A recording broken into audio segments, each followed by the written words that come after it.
era nos judeus. A culpa Entendi. era dos judeus. Então, a Alemanha então achou o culpado para a derrota, os judeus. Como que ele falava isso? Ele falava abertamente em discursos, que os judeus eram quinta coluna, que quando eles estavam no exército, eles atacavam o próprio exército alemão, que atacavam por trás, que passavam ordens para os inimigos. Ele queria a fake news que ele quer. Fake news não surgiu há pouco tempo. A fake news tem há muito tempo. E isso a galera começa a comprar essa Isso ideia. eles compram porque eles também... existiu o antissemitismo latente na Alemanha. Entendi.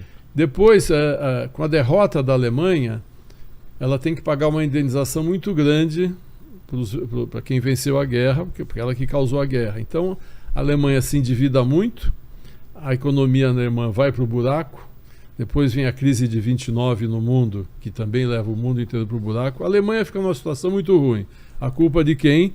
Dos judeus, e depois ele também começa a culpar os comunistas. Ah, é? Culpava os dois, comunistas e judeus, mas principalmente os judeus. Tinham negros também? Não tinha negro na Alemanha nessa época, era muito ciganos? raro. Ciganos tinha, mas não entrava nesse momento, não. Eles não se preocupavam com os ciganos. Tá. Os culpados eram os judeus, porque ele dizia que os judeus dominavam o mundo, tem essa mentira eterna de que os judeus dominam o mundo, e quando na verdade a Alemanha, 0,8% da população alemã eram judeus. A Alemanha na época tinha 65 milhões de habitantes e 600 mil judeus. Espalhados por toda a Alemanha. Espalhados pela Alemanha. Tá. Mas a culpa da derrota dos alemães. Por que nós estamos na crise financeira? Os judeus. Como é que a gente faz? Tem que culpar os judeus e tal. E com isso ele começa a subir. O Partido Nazista vai ganhando poder.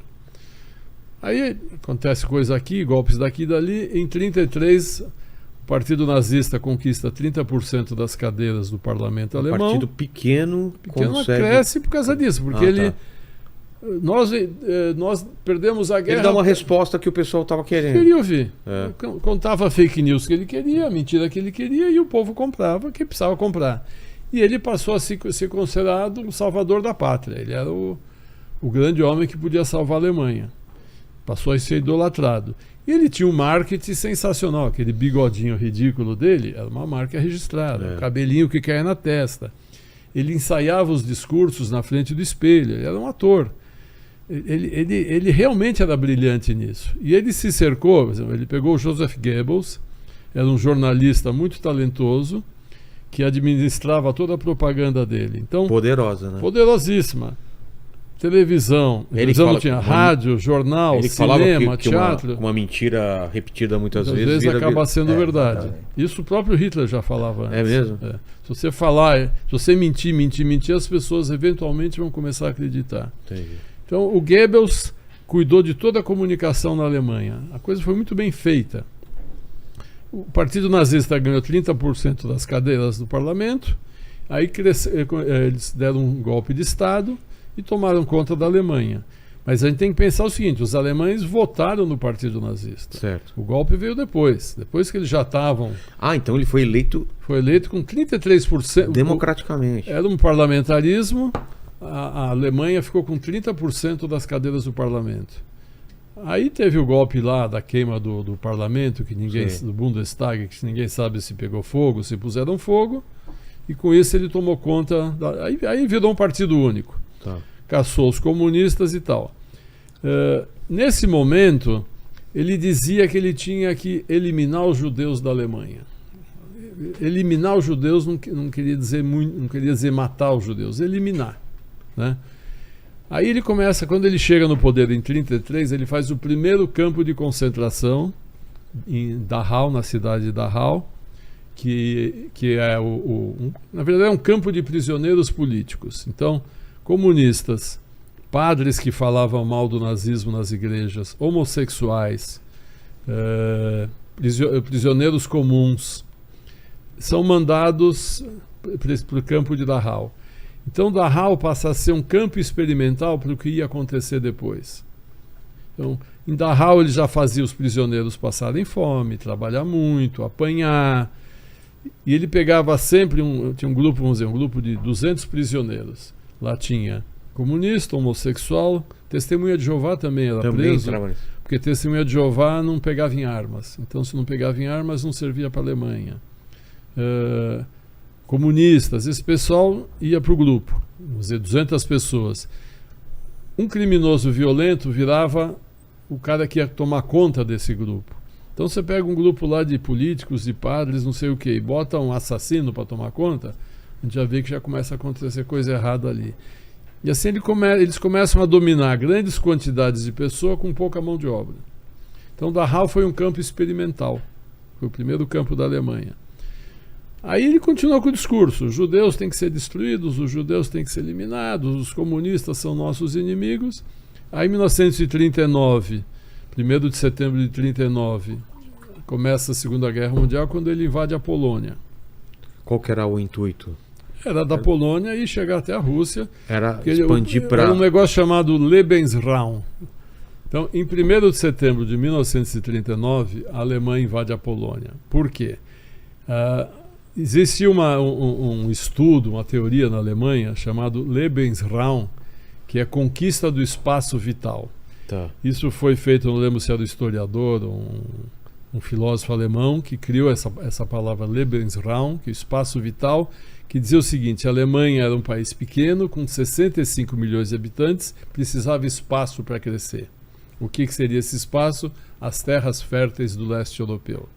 Polônia, Hungria, os países bálticos, e a Rússia, inclusive. Que era um terreno bom. Os terrenos bons para agricultura. E lá, então, eles iam fazer fazendas para os alemães. Eles iam conquistar, Entendi.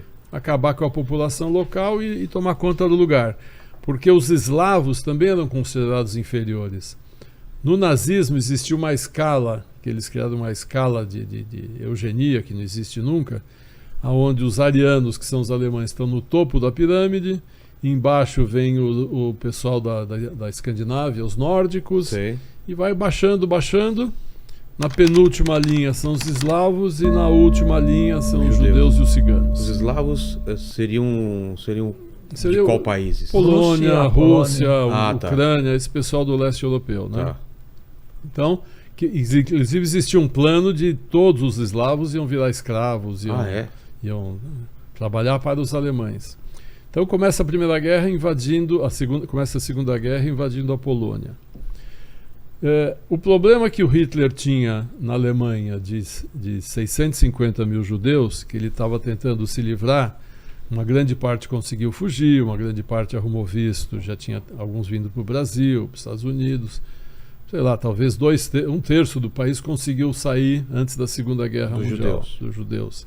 Quando ele chega na Polônia, a Polônia tinha 3 milhões e 300 mil judeus. Era a maior população do leste? Ainda a Rússia era maior ainda. Da Rússia era maior, tá. Mas se ele já tinha um problema com 600 mil, agora ele passou a ter 3 milhões e 300 mil. Na Hungria tinha 800 mil. Na Ucrânia tinha 250 mil. Na Lituânia, 220 mil. Cada país que ele ia invadindo na Europa tinha mais populações judaicas. Então, se os judeus eram culpados de todos os problemas e tinham que ser eliminados, aí que eles começam a pensar: nós temos que eliminar fisicamente esses judeus. No começo, eles faziam por tiro mesmo. A ideia no começo não era matar, ou desde o começo era matar? Não existia. Ele falava em exterminar, mas não existia um plano realmente industrial de matança. Primeiro isolou, confiscou o dinheiro, porque na Alemanha eles confiscaram a nacionalidade, o dinheiro, as empresas. Então o pessoal, eu preciso ir embora de alguma maneira, eu tenho que fugir porque eu vou morrer de fome. Então, exato. Na Alemanha a coisa era assim. Nos países do leste, eles começaram a criar novos guetos, criar lugares onde os judeus ficavam cercados, eram prisões dentro da cidade, vamos dizer assim. Pegava o bairro mais pobre da cidade, mandava quem morava lá sair e botava os judeus ali. Se cabia antes 1.000 e lá tinha 5.000, não era problema dos alemães. Entendi. Mas aí eles fizeram: não, nós temos que matar, são milhões. E as casas dos judeus eram ocupadas pelos alemães. Os alemães é que ocupavam. Tomavam conta, roubavam tudo que tinha lá dentro e tal. Quando eles começam a chegar mais para os países bálticos e Ucrânia e tal, eles falam: nós temos que começar a matar. Aí eles criaram um grupo chamado Einsatzgruppen, que seriam como grupos de extermínio para nós, que eram soldados com a única função de assassinar judeus a tiros. Tá. Então eles chegavam numa pequena cidade da Lituânia, vamos dizer assim, né? Mandavam que todos os judeus se apresentassem na praça central, judeus com medo, todo mundo apavorado. Iam Vamos lá saber o que era, né? Vamos lá, entravam na praça. Quem não ia, o lituano denunciava. Olha, aquela casa mora uma família de judeus. Eles iam lá e buscavam. Porque os caras eram... Veja bem, o vizinho já não gostava de judeu. Ele sabia, pô, eu vou pegar a casa dele pra mim, eu vou pegar televisão, a roupa, sei lá. o que tiver lá eu vou roubar. Eu vou roubar. Então, eram denunciados. Eles iam para uma praça central. Da praça central, cidades pequenininhas, eram levados para a floresta, sob mira de armas. Ali eles mandavam os homens cavarem grandes covas, né? E todo mundo lá apavorado sem saber o que fazer, mandar os homens tirar a roupa e eram assassinados a tiros. Matando os homens primeiros, as mulheres e as crianças já ficavam mais indefesas. Entendi. Depois de matar os homens, eles faziam a mesma coisa com as mulheres. Tira a roupa, fuzila e elas caíam nas covas, iam cobrindo de terra e fazendo novas pilhas até desaparecer com a população daquela cidade. Esse é o começo do extermínio do povo judeu. Antes de campo de concentração. Antes de campo de concentração. Mas isso começou a surgir um problema para os alemães. Olha a loucura que foi tudo. Qual o problema? Um soldado que tinha 18, 19, 20 anos, que tinha tido uma lavagem cerebral para acreditar que os judeus Era inferior? eram inferiores, tinham que ser mortos. Uma coisa é você falar isso na teoria. É. Quando ele chegava naquela cidadezinha, juntava aquela população, ia para a beira daquela cova e tinha que dar um tiro numa mulher ou numa criança, Putz. aí ele começava a passar mal.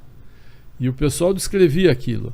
Você dá um tiro a 2 metros, voa sangue para todo lado, um pedaço de cérebro, crianças gritando, as mães chorando. Eles chegaram a matar dessa maneira 700 mil pessoas. Então você imagina, depois de alguns meses, 1 mês, 2 de trabalho assim, esses jovens não estavam aguentando a pressão. Então eles começaram a ter crises emocionais, de chorar, de ter problemas. Os generais, os comandantes, davam cada vez mais vodka para eles aguentarem aquilo. Porque chegava depois de 1 mês, todo dia, matar mulher e criança. Caramba. Não dá, é a mulher e criança, está gritando, está chorando, está implorando para ficar viva. Uma coisa horrível. Aí os alemães começam a ver, olha, matar assim não vai dar certo. Porque tinha 9 milhões de judeus para serem assassinados. E só conseguiram, depois de 1 ano, matar 700 mil. Nossa. Aí começa toda a loucura alemã, toda a loucura, como eu falo nos meus livros, da participação da Alemanha inteira nesse processo. Também eles querem economizar munição, quer economizar... Exatamente, você falou uma coisa certa, a munição é cara em guerra. É. Transportar um exército para matar, gasta gasolina que fazia falta. Exato. Precisava soldado para lutar na guerra. Então toda essa parte começa a atrapalhar a Alemanha. Então eles resolvem testar outras formas de matar. Eles já tinham feito um processo de matança por eutanásia na Alemanha, que era matar alemães que tinham doenças físicas ou mentais. Que o Hitler achava que essas doenças podiam passar de geração para geração. Então, se um alemão tinha uma doença mental, nós temos que matar ele para que o filho dele que seja uma raça pura. Não pode ter doentes aqui. E esse sistema de eutanásia era feito ou com injeção letal ou com umas pequenas câmaras de gás onde o gás de um motor a diesel sufocava a pessoa. Por injeção, é claro que não dá para matar milhões com injeção. É. Então eles resolvem fazer câmaras de gás maiores para matar esses judeus. Meu Deus. Que fizeram de... Oi. Essas doentes. Doentes mentais. É, Então, doentes mentais. começam matando eles assim. É. Aí, para matar os judeus, o que eles fazem? Eles fizeram alguns testes. Pegavam um caminhão-baú, né? Todo mundo sabe o que é o caminhão-baú, jogavam o cano de escapamento. Olha a loucura que é o Holocausto. Quando a gente começa a contar detalhes, você fala, meu, um troço de louco. Um troço de louco.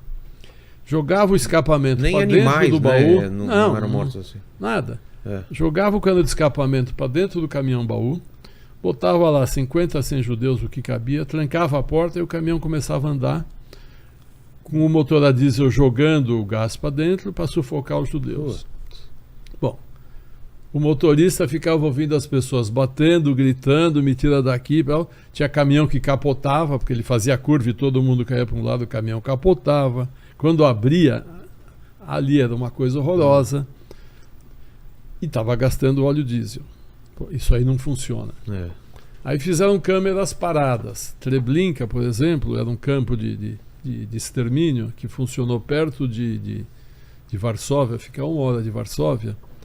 Treblinka funcionou... Na Polônia. Na Polônia, uma cidade da Polônia, Treblinka. Treblinka funcionou pouco mais de um ano. 850 mil judeus foram assassinados lá em 10, 11 meses. As pessoas desciam do trem, lá tinha essas câmeras de gás de cimento, também com os motores a diesel, as pessoas chegavam, iam entrando e iam morrendo sufocadas, né? Como o caminhão não estava andando, dava certo, mas estava gastando óleo diesel, né? E aí os cadáveres eram queimados ao ar livre do lado de fora. Você imagina o fedor que era aquilo lá, a loucura que eram campos assim. Tiveram 3 campos assim: Sobibor, Treblinka e Belzec. São 3 cidades da Polônia onde funcionaram campos de extermínio por gás carbônico, sei lá o que, CO2, o que é isso. Até que a maior indústria química da Alemanha, IG Farben, através de uma das subsidiárias dela, pegou um inseticida, adaptou a fórmula para matar seres humanos. É isso que eu descrevo no meu novo livro, Engenheiro da Morte. Era para matar... Era para matar piolho, para matar pernilongo e tal, esse gás. Chamava Zyklon. Zyklon é ciclone em alemão. Aí os engenheiros dessa fábrica falaram: nós vamos adaptar esse gás para matar seres humanos. Me emprestem... Olha a loucura. Me emprestem 600 soldados russos para eu testar de cobaia. Então pegaram 600 prisioneiros russos do campo de Auschwitz e fizeram testes até a fórmula ficar boa para matar seres humanos em 20 minutos. E o mais rápido possível. Mais eficiência, mais barato e tudo mais. É daí que surgiram as câmaras de gás que a gente ouve falar. Por que o Zyklon era bom? Porque o Zyklon eram cristalzinhos. Zyklon não era nem gás nem líquido. Então, para transportar, não tinha risco de explosão, de vazamento. O Zyklon, quando entra em contato com o ar, ele gaseifica, cristalzinho gaseifica, aí vira aquele gás que as pessoas respiravam e morriam em 20 minutos. É daí que surgem as câmaras de gás que a gente visita em Auschwitz, visita em alguns campos, que a gente vê a produção industrial. Quando começam a matar com Zyklon, Auschwitz tinha 5 câmaras de gás grandes, a produção é tão grande, é tão rápida a morte, que não dava mais para queimar os cadáveres ao ar livre. Por quê? Porque era muito cadáver, surgindo um fedor insuportável. Aí que eles chegam nos crematórios, que as pessoas também ouvem falar nos crematórios, dos campos de concentração. Tinha uma indústria alemã que fazia fornos de pizza, forno de pão e forno crematório, que oferece para os nazistas: olha, eu posso fabricar fornos potentes, grandes, onde vocês podem queimar os cadáveres com mais rapidez. Então tudo a indústria alemã foi colaborando nesse sistema, foi conivente porque ganhava dinheiro. Vendiam o Zyklon, vendiam os fornos. Os campos de concentração eram cercados de arame farpado, 3, 4 fileiras. Vendiam o aço. Alguém tinha que fabricar. E tudo custava. Claro. Quando um comandante alemão nazista era chamado para fazer um campo de concentração, que o Himmler, que era o chefe da SS que cuidava dessa área, olha, nós vamos na cidade, sei lá, vamos chamar, cidade de Vostochnova, na Polônia, nós vamos fazer um campo de trabalhos forçados de extermínio que vai receber 80 mil pessoas. Aí o comandante chamava um arquiteto, um engenheiro, fazia o projeto, quanto vai precisar de arame farpado, encanamento, luz, água, assim e tal, quanto vai custar isso aqui? 500 mil marcos. Ele ia no banco alemão, Deutsche Bank, pegava um financiamento de 500 mil marcos para construir o campo. Só que ele tinha que pagar o banco. Como é que ele pagava o banco? Os alemães falavam para os judeus, quando iam para os transportes: vocês só podem levar uma mala, coloque o que vocês têm de maior valor. Aí o cara botava uma joia, um castiçal de prata, o casaco de pele, o que ele tivesse, e levava. Quando os trens paravam nas estações dos campos e os judeus embarcavam, eles diziam: você escreve na mala seu nome, a cidade que você veio, que depois você vai, na barraca, você vai receber sua mala como se fosse um hotel. Sim. O cara era morto, virava escravo, a mala ia para um outro lugar, roubavam tudo que tinha naquela Era mala separado o que era joia, o que era não sei o que e tal. e levado para a Alemanha. Os sapatos, as roupas eram reformadas e vendidos na Alemanha para os alemães usarem. As joias de ouro eram derretidas porque precisavam de ouro para financiar a guerra. Os judeus, depois que morriam, arrancavam os dentes de ouro para transformar em barras de ouro. Os cabelos, você visitou Auschwitz, você viu os cabelos, você viu os óculos, você viu os sapatos, você viu toneladas e toneladas. Você sabe por que tinha os cabelos? Não. Então, quando os soviéticos libertaram Auschwitz em 27 de janeiro, abriram aqueles barracões e caíram toneladas e toneladas de cabelo humano. Também os soviéticos não entendiam também o que era aquilo. Aí descobriram que era dos prisioneiros que iam chegando. O cabelo era usado como material térmico de submarino. O submarino era forrado com isso para material térmico e para estofamento de tanques de guerra e de aviões de guerra. Então até o cabelo dos judeus era usado, né? Nada se perdia. Em Majdanek, que é um campo que está intacto porque os soviéticos chegaram rápido, os alemães fugiram muito rápido. Em Majdanek encontraram notas fiscais de venda de cabelo humano. Tem lá, não sei quantas toneladas de cabelo, tantos marcos. Porque era vendido como uma mercadoria. Que absurdo. Isso é o holocausto que as pessoas não têm ideia. Por isso que a gente fala hoje... Tem gente falando que não foi bem assim, não aconteceu. Quem fala que não, estudou para saber a verdade, para poder inventar mentira. Então a gente sabe que... Agora...